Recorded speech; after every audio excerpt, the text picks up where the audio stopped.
Fala galerinha do xadrez, tudo beleza? Pessoal, a gente viu uma partida incrível, a gente está aqui no ano de 1954, o então campeão mundial é Mikhail Botvinnik, e ele está defendendo o título aqui contra o também jogador da União Soviética, Vassili Smyslov. Vassili Smyslov ganhou o torneio de candidatos, inclusive ganhou de David Bronstein no torneio de candidatos, e aí teve a chance de duelar, né, de desafiar o título mundial com o Mikhail Botvinnik. O match tá duríssimo, a gente viu a partida anterior aqui na nossa playlist, a imortal do Vassili Smyslov, a partida imortal do Smyslov, ele ganha do Botvinnik nesse match aqui de 1954, e ele tá muito bem no match, o match tá disputadíssimo, e agora a gente tem uma partida aqui do Botvinnik contra o Smyslov. Vamos dar uma olhada, momento crítico aqui pro Botvinnik, ele precisa vencer aqui, senão as coisas vão ficar difíceis pro match. O Botvinnik aqui abre essa partida com D4, temos D5 pelo Smyslov, C4, o gambito da dama e D toma C4. Ufa, né, gente? Finalmente uma partida do gambito da dama aceito, né? Todas as partidas que a gente vê, as negras recusam, né, a captura aqui do peão, jogam com E6 ou jogam aqui com C6, enfim, né? Muito difícil a gente ver aí aceitar, né, o gambito. E muita gente pergunta, pô, mas por que as pretas não tomam? Então vamos dar uma olhada aí nessa partida e a gente vai ver como se jogar isso tanto de brancas como de negras, né? D toma C4. A ideia toda, né, das brancas quando entregam esse peão aqui de C4 é poderem jogar mais pra frente, ganhar mais espaço aqui no centro, né? Esse peão aqui vai poder ser recapturado no futuro. Vamos ver como é que é essa ideia aí. Cavalo em F3, A6 e aqui E3. Esse lance abrindo então um ataque sobre o peão de C4. E o lance jogado aqui foi bispo G4. Tá? Você fala assim, por que as pretas não defendem aqui com B5? Pode jogar um negócio desse, tá? Mas as brancas vão ter sempre muita iniciativa, vão jogar aqui com A4, as pretas têm que jogar bispo B7 para defender a torre, né? Afinal de contas, as brancas estavam ameaçando capturar o peão de B e capturar a torre na sequência. E aqui um lance como o B3 tem que ser jogado, tá? Então, quem joga o gambito da dama de brancas tem que ficar minando esses peões, tá? E aqui a gente vai para uma partida, continua normalmente aqui com cavalo F6, aqui B toma C4, B toma C4, né? Pode já capturar aqui em C4, recuperando o seu peão, e a gente tem uma partida interessante aí para os dois lados, tá bom? Mas na partida depois de E3, as pretas não ficaram segurando aqui a rapadura, né? Não ficaram tentando defender aí a vantagem material de um peão, afinal de contas nunca dá para você tentar ficar com a vantagem do peão a mais no gambito da dama aceita, acaba não caindo em posições boas. Então aqui jogou com bispo G4. Bispo toma C4, E6, então primeiro o Smyslov passou o bispo e agora jogou com E6. Só que sempre que se faz isso, né, o problema é o ponto fraco aqui agora de B7. Então dama B3, imediatamente partindo para o peão de B7. E esse lance é muito corajoso, né? Porque você deixa o seu cavalo aqui de F3 protegido apenas pelo peão, né? E aí o rei vai ter problemas, né? E é exatamente isso que o Smyslov faz. Bispo também F3 e depois de G também F3. B5, defendendo o peão e atacando o bispo aqui em C4. O bispo volta então calmamente aqui para E2. E a gente já vê que é um jogo, vai ser uma partida bonita e difícil, né? Porque as brancas têm problemas aqui para dar roque e tudo mais, né? Vamos ver como é que segue aqui a partida. Cavalo D7, A4, então seguindo, né, esse caminho aqui de ficar minando os peões. B4, mantendo a posição um pouquinho fechada. Cavalo aqui de D2, cavalo de G em F6, cavalo em E4 e as brancas...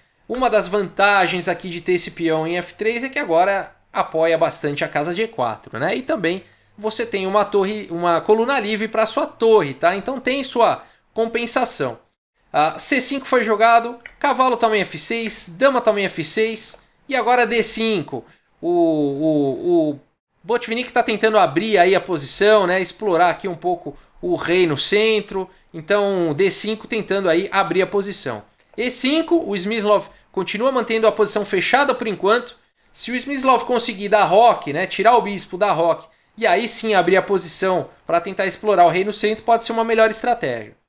E aqui A5, esse lance é interessante, eu vou voltar aqui porque as pretas poderiam, né, jogar aqui o lance aqui em A5, depois vir para uma estratégia com o cavalo aqui em B6, torre C8, tentar jogar para forçar a criação de um peão passado, né? Então A5 é um lance interessantíssimo, né? Não permitindo aqui a união dos peões negros e não permitindo a casa B6 para o cavalo.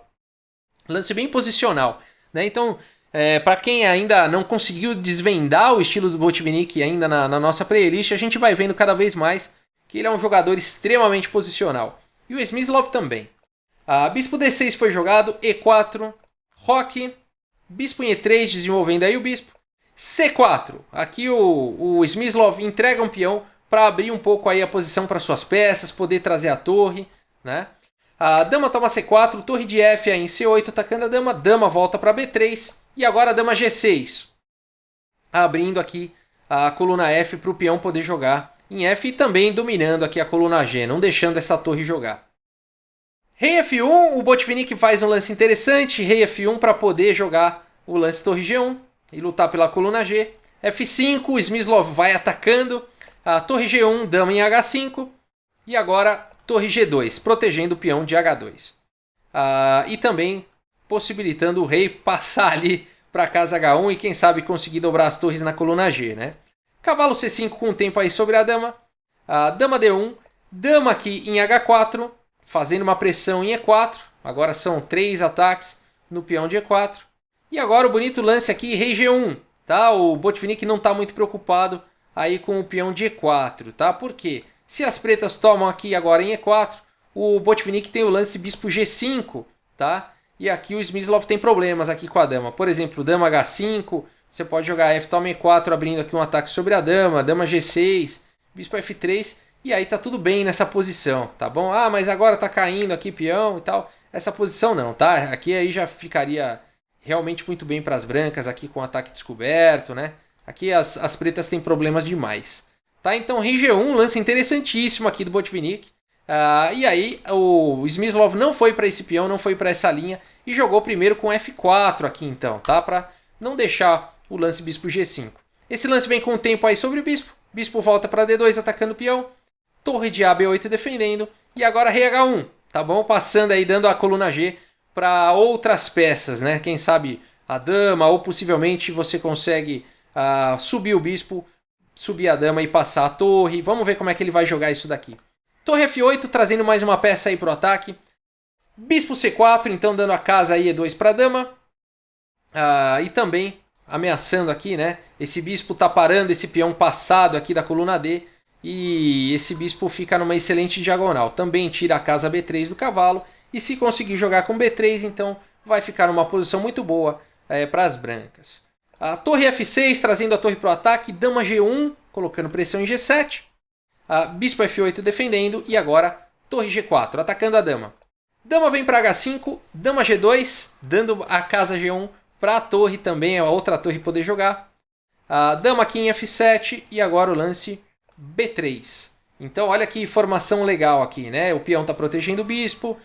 Agora a ameaça aqui é avançar aqui esse peão, trazendo problemas aí para as negras, né? O bispo está aqui na mesma diagonal da dama e do rei.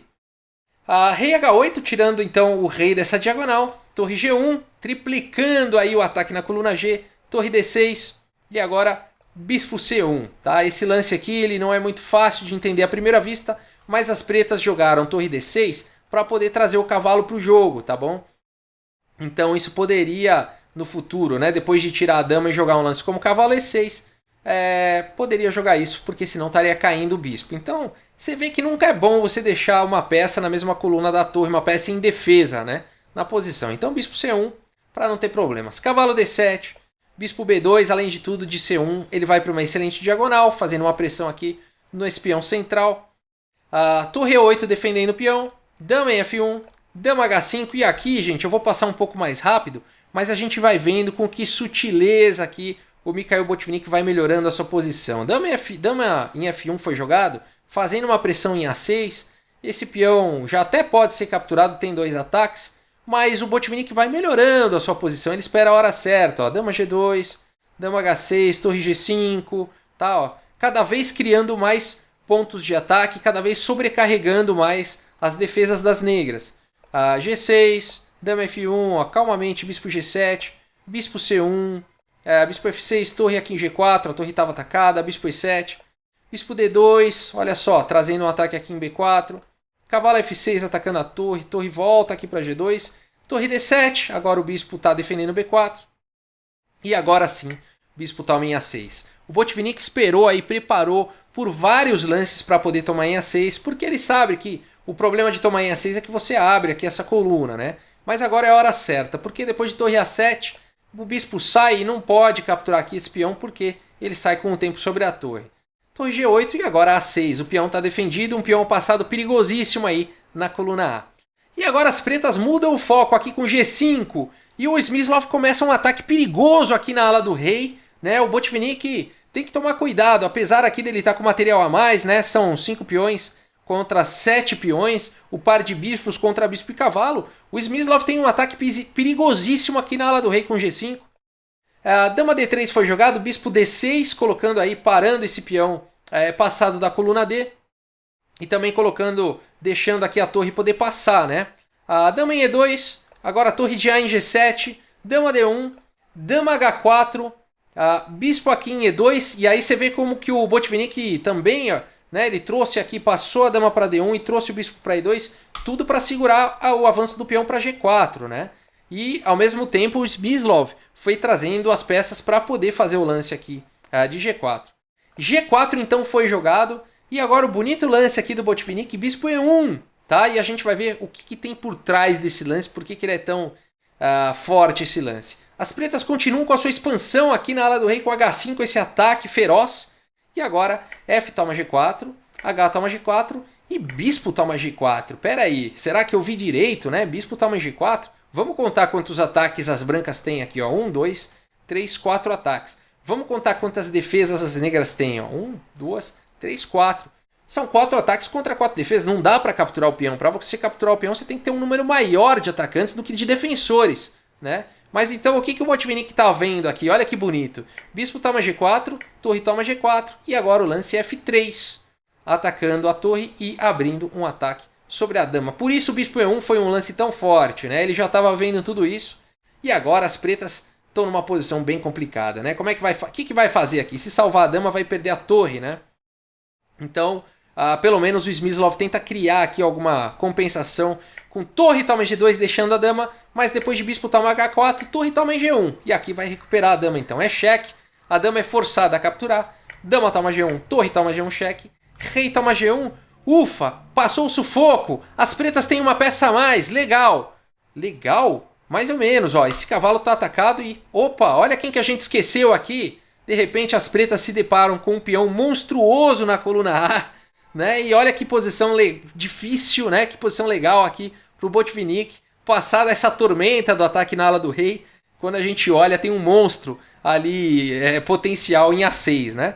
A partida segue com o cavalo em E8. Esse cavalo tem que manobrar aqui para C7 para segurar o avanço do peão, segurar a casa de A8. A7, cavalo C7 e agora as brancas têm que tomar cuidado, né? Porque esse bispo aqui pode dar cheque e capturar o peão na sequência, tá bom? Por que já não fez isso antes aqui, tá? Nessa posição. Se você joga um lance aqui como o bispo C5, as brancas podem cobrir com o bispo aqui em F2, tá? E aí perdeu peça, né? Aqui as pretas são obrigadas a capturarem o peão, né? Não dá tempo de você jogar bispo toma, rei toma e um lance como aqui, cavalo C7, para tentar segurar, porque o outro peão avança, né? E depois de cavalo A8, simplesmente D7 e não tem como parar, tá? Então olha que posição difícil, tá, gente? Por isso que A7 pôde ser jogado, não tem bispo C5. Mas depois de cavalo C7, agora sim, né? Então, rei F1, tá? Então, por isso, rei F1, tirando o rei dessa diagonal. E a partida segue, então, com rei G7, rei E2. Olha com que velocidade o rei vai encostando ali para ajudar os peões. Rei F7, bispo F2, rei E8, rei D3, rei D7, rei C4.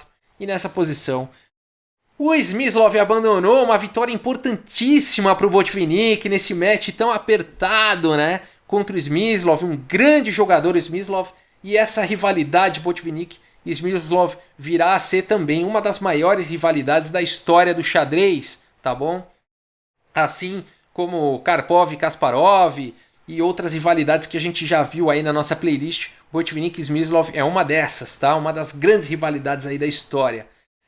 Rei C4, e aqui por que o Smyslov abandonou? Mais uma vez, daria para se jogar muitos lances ainda aqui, mas a posição ela é perdedora, tá? Por exemplo, Rei C8, para tentar encontrar aqui o peão. Bispo C5, forçando aí a troca dos bispos. Bispo toma C5, rei toma C5. Rei B7, então encostando no peão. Mas agora, ó, as brancas têm 2 peões passados aí, né? E não dá, são 3, né, no caso, né? Não dá para segurar todos. Por exemplo, H4 aqui, rei toma E7, H5, rei E8, D6, né? Como é que as pretas vão segurar esses 2 peões aí só com o cavalo? Não dá, né? Rei B7, D7, cavalo C7 e aqui H6, por exemplo. Não dá aqui ainda. Até daria para promover aqui para a dama. As pretas têm o duplo aqui de cavalo e depois pegam a dama. Ainda assim as brancas estariam vencendo aqui, tá? Esses peões vão cair e esse peão vai passar. Mas seria mais preciso aqui ainda continuar com H6 primeiro. E aí a gente vê que não dá, né? Mais alguns cheques aí. E aqui não precisa nem continuar a análise, né? O rei não consegue segurar aqui o avanço desse peão. Não tem mais duplos, né? Aqui quando o cavalo está na distância de uma casa na diagonal, são necessários aí pelo menos 3 lances para esse cavalo poder dar um cheque. Tá? E aqui esse peão também vai passar. Não precisa continuar a análise, tá? Mas é só para ilustrar melhor porque que depois de rei C4 o Smyslov abandonou a partida. Pessoal, esse match de 1954 terminou empatado 12-12 após aí a 24ª rodada. Mais uma vez um match apertado, né? Contra o Botvinnik contra o David Bronstein. Terminou 12-12 com a permanência, portanto, do título para o Botvinnik. E esse match também terminou 12-12 com a permanência, portanto, do título para o Botvinnik. Naquela época, ao final de 24 rodadas, que era o número máximo, se ninguém tivesse alcançado 12 pontos e meio, haveria empate do match, e o empate favorecia o então campeão mundial, no caso, o Botvinnik. Tá bom, pessoal? Só que o Smyslov não desiste, ele sabe que foi por tão pouco, ele sabe que ele tem condições, ele acredita, né? Ele tem dentro de si que ele tem condições de vencer sim o Botvinnik e ser campeão mundial. Por que não, né? Se esse match foi tão apertado, por que não continuar tentando? E a gente segue na nossa playlist com mais uma rivalidade. 3 anos depois, em 1957, mais uma vez o Smyslov vai encarar o Botvinnik valendo o Mundial. Smyslov vence então o torneio de candidatos, o outro torneio de candidatos mais uma vez, ganha o direito de desafiar o Botvinnik pelo título mundial, e a gente tem mais uma vez então, e a gente segue para ver as partidas de 1957 nos próximos vídeos da nossa playlist, tá bom, pessoal? Muito obrigado pela audiência, um grande abraço aí para todos vocês e até a próxima, pessoal. Valeu!